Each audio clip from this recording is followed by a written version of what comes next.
রসায়নের সবচেয়ে গুরুত্বপূর্ণ টপিকগুলোর মধ্যে অন্যতম হল লা শাতেলিয়র নীতি।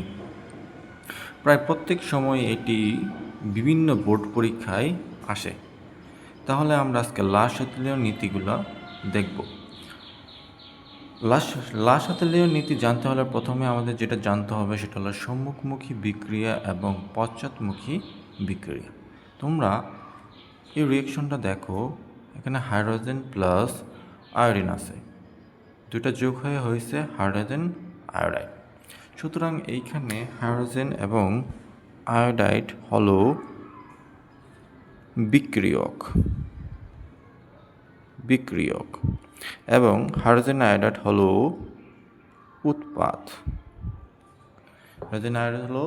উৎপাদ। সুতরাং যখন বিক্রিয়ক থেকে উৎপাদে পরিণত হবে তখন রিয়েকশনটা বলবে সম্মুখমুখী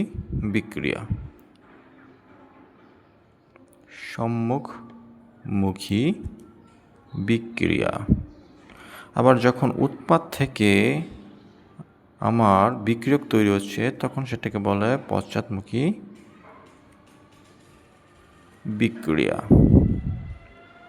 ঠিক আছে, পশ্চাৎমুখী বিক্রিয়া। এখন আমাদের আরও দুটো জিনিস জানতে হবে, সেটা হলো তাপ উৎপাদী বিক্রিয়া এবং তাপহারী বিক্রিয়া। তোমরা দেখো, যখন কোনো একটা বিক্রিয়ায় তাপ উৎপন্ন হয় তখন সেটা হলো তাপ উৎপাদী বিক্রিয়া। এবং তাপ উৎপাদী বিক্রিয়া একটা চেনার উপায় হলো এখানে ডেল এইচ এর মান সবসময় মাইনাস নেগেটিভ থাকবে, ডেল এইচ এর মান সবসময় নেগেটিভ থাকবে। এবং অপর প্রান্তে আমাদের রয়েছে তাপহারী বিক্রিয়া। যে বিক্রিয়ায় তাপের শোষণ ঘটে সেটা হলো আমাদের তাপহারী বিক্রিয়া। যেই বিক্রিয়া তাপের শোষণ ঘটে সেটা হলো আমাদের তাপহারী বিক্রিয়া। তাপহারী বিক্রিয়ায় ডেল এইচ এর মান সবসময় পজিটিভ থাকবে। তাপহারী বিক্রিয়ায় ডেল এইচ এর মান সবসময় পজিটিভ থাকবে। লা শাতেলিয়র নীতিতে যদি আমরা দেখতে পাই তাহলে লা শাতেলিয়র নীতিতে বলেছে বিক্রিয়ায় সাম্যাবস্থা থাকাকালীন যদি তাপ, চাপ এবং ঘনমাত্রার পরিবর্তন করা হয় তবে সাম্যের অবস্থান এমনভাবে পরিবর্তিত হয় যেন তাপ, চাপ, ঘনমাত্রা পরিবর্তনের ফলাফল প্রশমিত হয়। অর্থাৎ আমরা যদি একটা রিয়েকশন কল্পনা করে নিই, যেমন বিক্রিয়ক থেকে উৎপাদ পরিণত হচ্ছে, তাহলে এই যে পুরা সিস্টেমটাতে যদি আমরা বাইরে থেকে তাপ প্রয়োগ করি তাহলে তাপ প্রশমন করার জন্য সিস্টেমটা তাপ কমানোর চেষ্টা করবে। অর্থাৎ এইটা আমরা আরও ভালো করে বোঝার জন্য তাপের প্রভাবটা আমরা দেখব। এখন যদি আমরা তাপের প্রভাবে যাই তাহলে দেখতে পারবো এখানে একটা রিয়েকশন দেওয়া আছে, নাইট্রোজেন এবং 3 অণু হাইড্রোজেন রিয়েকশন করা হয় 2 অণু অ্যামোনিয়া। এখানে ডেল এইচ এর মান দেওয়া আছে -92 কিলো জুল, অর্থাৎ -92 কিলো জুল দেওয়া আছে। ডেল এইচ মাইনাস দেওয়া আছে, মানে আমাদের সম্মুখমুখী বিক্রিয়াটা হবে তাপ উৎপাদী বিক্রিয়া এবং আমাদের বিপরীতমুখী বিক্রিয়াটা পশ্চাৎমুখী বিক্রিয়াটা দেওয়া হবে তাপহারী বিক্রিয়া। অর্থাৎ এখন যদি আমরা সিস্টেমে তাপ বাড়াই, বাইরে থেকে তাপ বাড়াই, তাহলে এই তাপটা প্রশমিত করার জন্য পুরো সিস্টেমটা তাপ কমানোর চেষ্টা করবে। অর্থাৎ যেহেতু তাপ কমানোর চেষ্টা করবে তাহলে সেটার তাপের শোষণ ঘটবে। তাপের শোষণ ঘটলে সেই রিয়েকশনটা হয় তাপহারী বিক্রিয়া। অর্থাৎ এই তাপহারী বিক্রিয়ার দিক কোন দিকে, সেই দিকে আমাদের রিয়েকশনটা হবে। এই তাপহারী বিক্রিয়ার দিকটা হলো আমাদের বিক্রিয়কের দিকে, অর্থাৎ পশ্চাৎমুখী।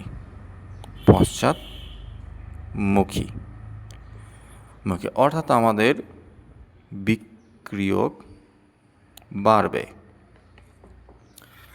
এবং আমরা যদি তাপে এখন সিস্টেমের তাপে যদি আমরা বাইরে থেকে যদি তাপ কমাই তাহলে সিস্টেমটা তাপ প্রশমিত করার জন্য তাপ বাড়ানোর চেষ্টা করবে। তাপ যদি উৎপন্ন হয় তাহলে সেই রিয়েকশনটা হয় তাপ উৎপাদী বিক্রিয়া। তাপ উৎপাদী বিক্রিয়ার আমাদের দিক কোন দিকে? উৎপাদের দিকে। সুতরাং এটা হবে সম্মুখমুখী বিক্রিয়া এবং উৎপাদ বাড়বে। এখন আমরা চাপের প্রভাব দেখব। চাপের প্রভাব একটু ভেরি ইম্পর্টেন্ট। একটু ভালো করে খেয়াল করো। আমরা রিয়াকশনটা দেখলাম নাইট্রোজেন প্লাস 3 অণু হাইড্রোজেন আছে এবং সেটা রিয়াকশন করা হলো 2 অণু অ্যামোনিয়া।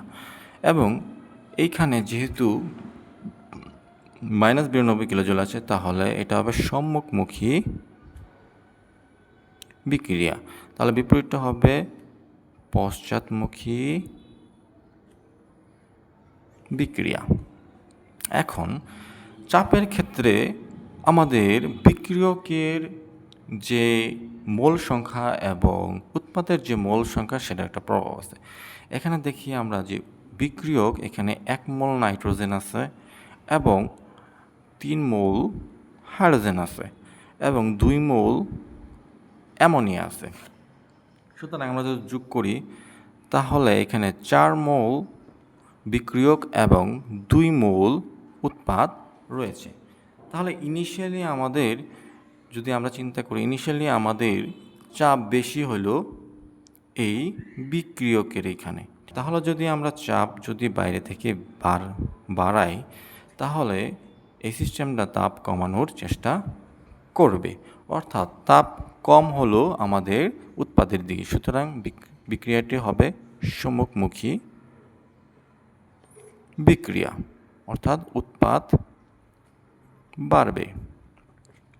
এবং অপরদিকে যদি আমরা চাপ কমানোর চেষ্টা করি বা চাপ কমাই, তাহলে সিস্টেমটা চাপ বাড়ানোর চেষ্টা করবে। এই পুরো সিস্টেমটা চাপ বাড়ানোর চেষ্টা করবে। চাপ বেশি আমাদের এই বিক্রিয়কের দিকে, তাহলে আমাদের বিক্রিয়াটা হবে এই পশ্চাৎমুখী বিক্রিয়া, অর্থাৎ বিক্রিয়ক বাড়বে। আমাদের এই চাপের তারতম্য যদি না হয় বিক্রিয়কে এবং উৎপাদে, তাহলে কিন্তু আমাদের ওভারঅল সিস্টেমটা চাপের কোনো প্রভাব থাকবে না। যেমন আমরা যদি একটা রিয়াকশন লক্ষ্য করি এখানে, যেমন বিক্রিয়ক প্লাস বিক্রিয়ক, একটা রিয়াকশন করা হইল উৎপাদ, 2 মোল উৎপাদ। তাহলে আমরা এখানে দেখতে পারতেছি যে 1 মোল এবং 1 মোল আর 2 মোল উৎপাদ। তাহলে আমরা যোগ করলে পাবো 2 মোল বিক্রিয়ক, অর্থাৎ 2 মোল বিক্রিয়ক এবং 2 মোল উৎপাদ। তাহলে এইখানে চাপের কোনো প্রভাব থাকবে না। তারপরে আমরা দেখতে পারি এখন ঘনমাত্রার প্রভাব। ঘনমাত্রাতে আমাদের আমরা যদি বিক্রিয়কের পরিমাণ বাড়াই, তাহলে আমাদের উৎপাদের পরিমাণ বাড়বে এবং আমাদের বিক্রিয়কের পরিমাণ কমাইলে উৎপাদের পরিমাণ কমবে। সুতরাং এভাবে তোমরা লাসাতেলের নীতি সহজেই ক্যালকুলেশন করতে পারবে, তোমাদের কোনো অসুবিধা হবে না। আজকে এই পর্যন্তই, তোমাদের জন্য শুভকামনা রইল।